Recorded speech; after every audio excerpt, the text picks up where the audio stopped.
Scroll through any newsfeed today and you'll see the same headlines. Political division, climate catastrophe, communities under siege. We're living through one of the most divisive moments in American history.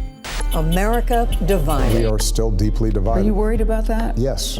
Sometimes it feels almost impossible to find common ground. But if you look behind those headlines, it's possible to find another story. A story that's been developing over the past 40 years. One where people from all walks of life are finding shared purpose in the work that matters most. Protecting their communities, fighting for their families, demanding justice for their neighbors. Work that heals rather than divides. It is our duty to fight for our freedom! It is our duty to fight for our freedom! No new prisons! No new prisons! No new jails! No new jails! We're here to take back what they took from us. That light of mine, I'm gonna let it shine. Let it shine, let it shine, let it shine.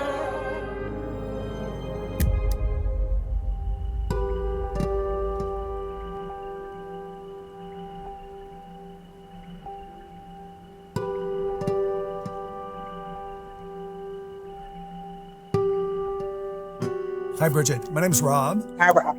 So you ready to dive in? Ready, I'm ready. Can you tell us, how did your lived experience lead you to co-found Bard Business? I served 10 years inside the Department of Corrections here in Georgia. And during those 10 years, they were very hard years for me. I had lost hope, honestly, being in that place. And out of the ugliness, we were able to create Bard Business. Tell us what Bard Business's mission is, and maybe get into what you're trying to create solutions for. Bard Business's mission is to heal, resource, and build power for and with justice-impacted people, their families, their communities. And we do this through organizing, policy advocacy, and civic engagement. Let's roll back in time to when you first found out about the Ben & Jerry's Foundation and what happened from there. We had this radical idea that justice-impacted people should be a protected class. Describe to us, what is the protected class? It is the premise that we are all human beings. Just like folks that are protected because of their gender markers, of their skin color, we believe that our criminal convictions are an immutable characteristic because it can't be changed. Through the assistance of the Ben & Jerry Foundation, we were able to go to the city of Atlanta. We had a piece of legislation that we were able to move and get a unanimous vote. And because of that, something amazing happened. Ended up getting a Soros Justice Fellowship, and we were able to then expand the Protected Class Network. And now we are in 16 states.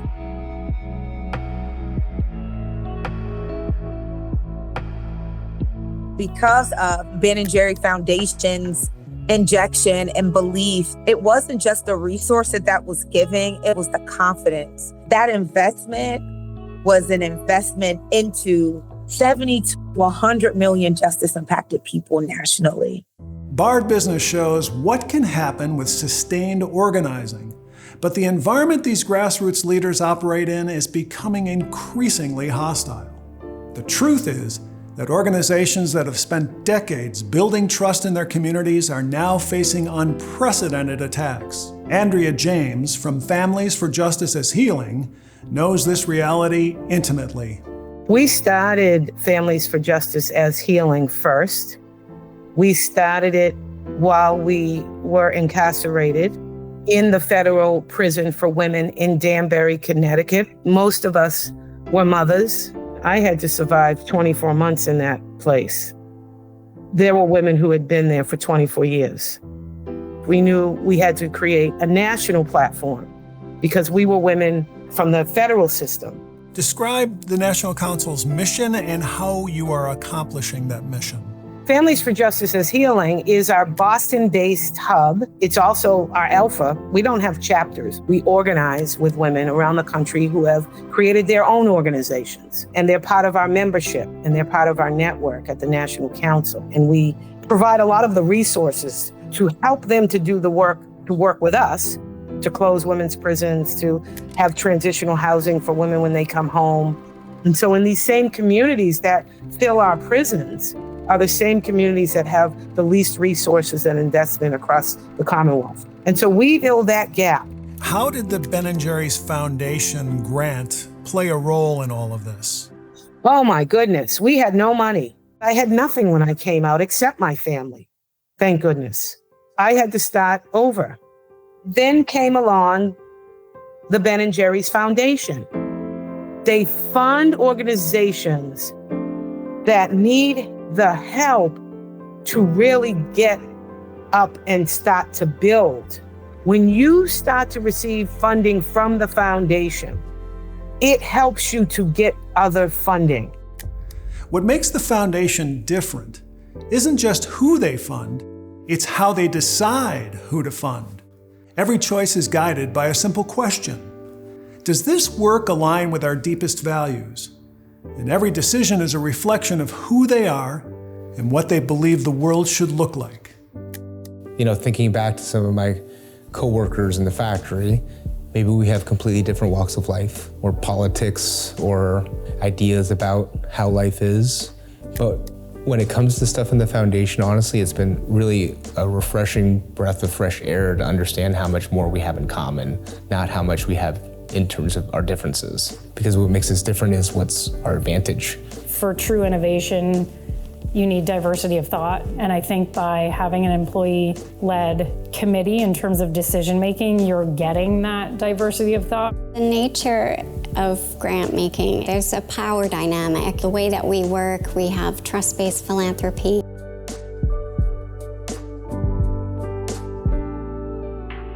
We're trying to kind of be there as a support for the organization and not be extractive. What is so important about community-based grassroots organizing? One, it's coming from the most authentic and hardworking place that organizing can come from. Furthermore, if not them, the people that are impacted every hour of every day, who is it going to come from?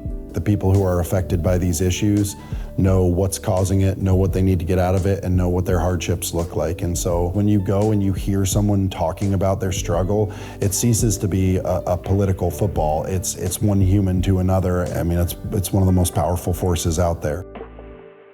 That values-driven approach creates space for something remarkable.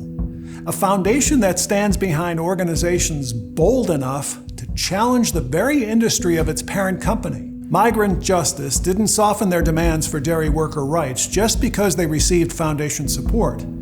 They organized, they protested, and they demanded change, including from Ben & Jerry's itself.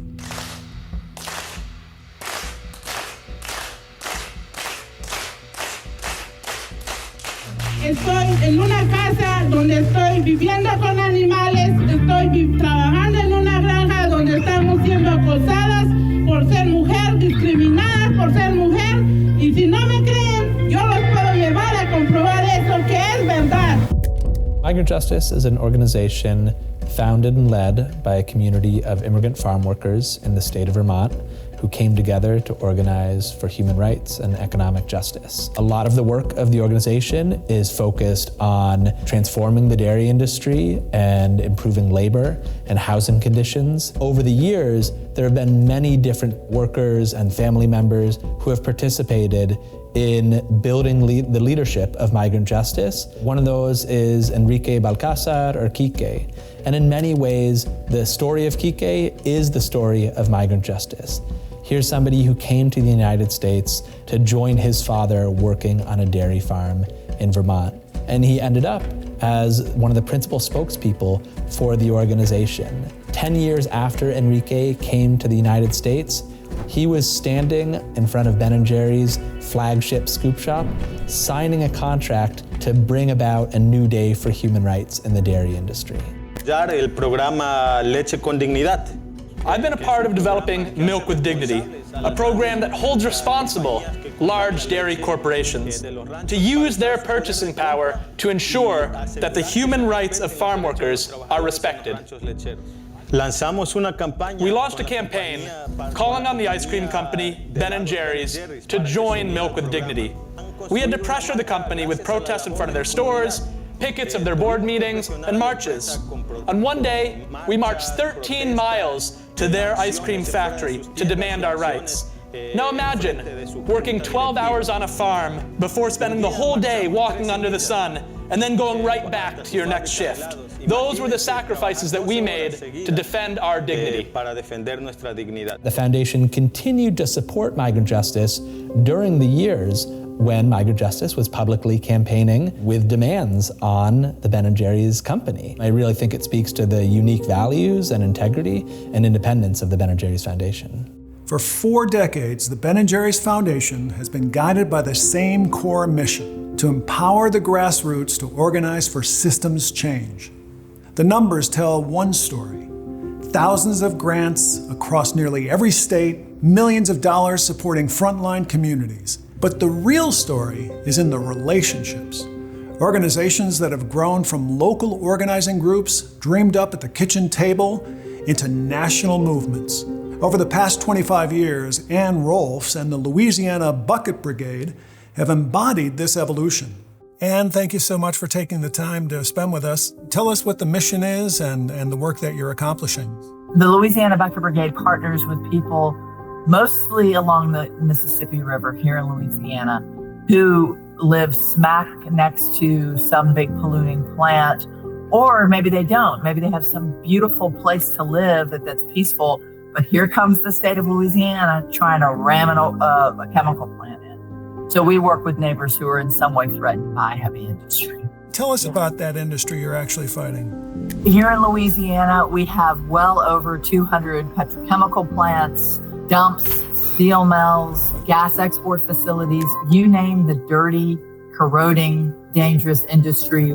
We not only have it, but we will give them money to come and locate here and dump in our state. It's mind-boggling. This corporate control of our state manifests itself with pollution.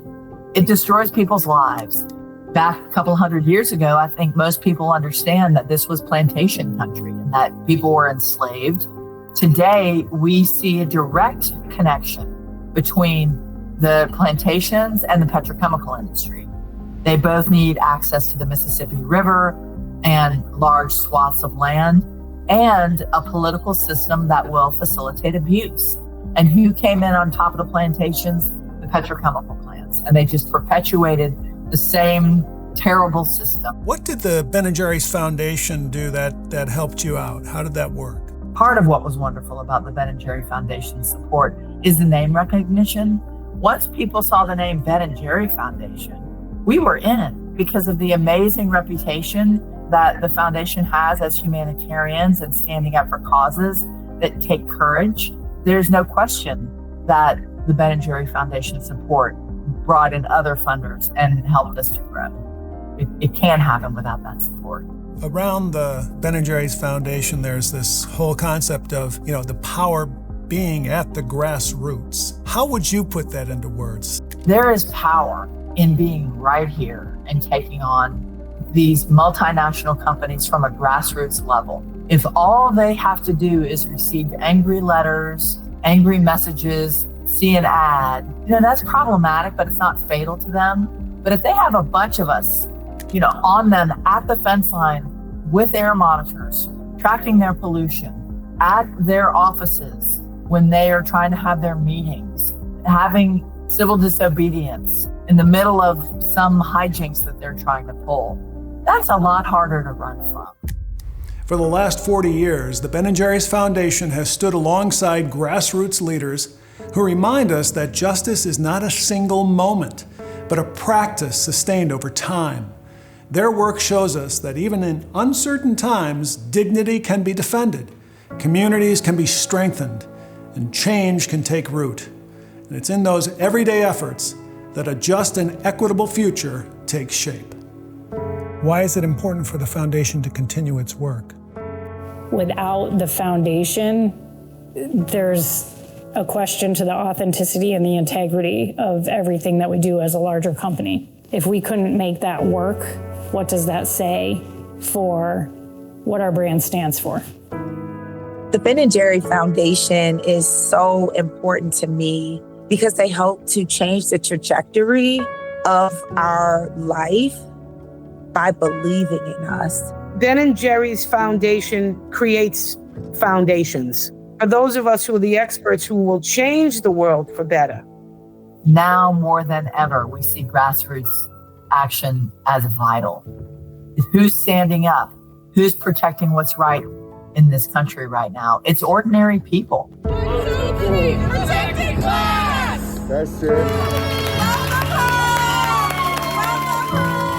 And we need you to continue to be a voice for our sisters inside, to stop this new prison, to get these women home, give them a better opportunity to heal and advance their lives. Whose house this is? Our house!